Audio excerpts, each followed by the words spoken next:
এইখন আপোনালোকলৈ old model Maruti কাৰ এখন লৈ আহিছোঁ। অল্ড মডেল একেবাৰে 1990ৰ গাড়ী হয় এখন। গাড়ীখন মানে চেলৰ কাৰণে ভাবি থৈছোঁ।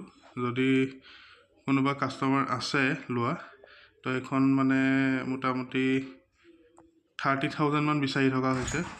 টেক্স চব আপ টু ডেট হৈ আছে। চাই লওক, গাড়ীখনৰ অভাৰভিউ চব ঠিকেই আছে, মোটামুটি চলিব পৰা। খালি অকণমান খোজখাজ কাম আছে, সেইখিনি কৰাই মেলি দিম বা আপোনালোকে কৰিও ল'ব পাৰিব।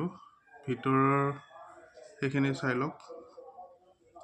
চব ৰানিং চলি থকা গাড়ীয়ে হয়, কিন্তু খোজখাজ কাম কেইটামান আছে। আৰু যদি কোনোবা ইণ্টাৰেষ্টেড থাকে, মোৰ ওপৰত নাম্বাৰটো ৰিফ্লেক্ট কৰি থাকিব, সেই নাম্বাৰটোত আপোনালোকে ফোন কৰি জনাব পাৰিব।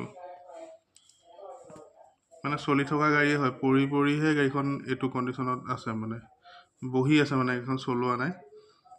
চাই লওকচোন আপোনালোকে।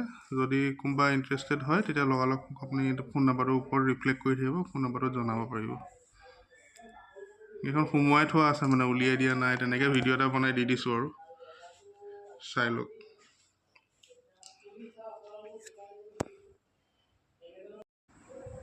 টেক্স আপ টু ডেট হৈ আছে। আপোনালোকৰ মানে যোনে লয়, তেওঁ ট্ৰেন্সফাৰটো কৰি ল'ব পৰা যাব বাৰু, কোনো প্ৰব্লেম নাহিব ট্ৰেন্সফাৰত। ভিডিঅ'টো ভাল লাগিলে লাইক, ছাবস্ক্ৰাইব আৰু খুব ধুনীয়া সুন্দৰ কমেণ্ট এটা দিবলৈ নাপাহৰিব। ধন্যবাদ।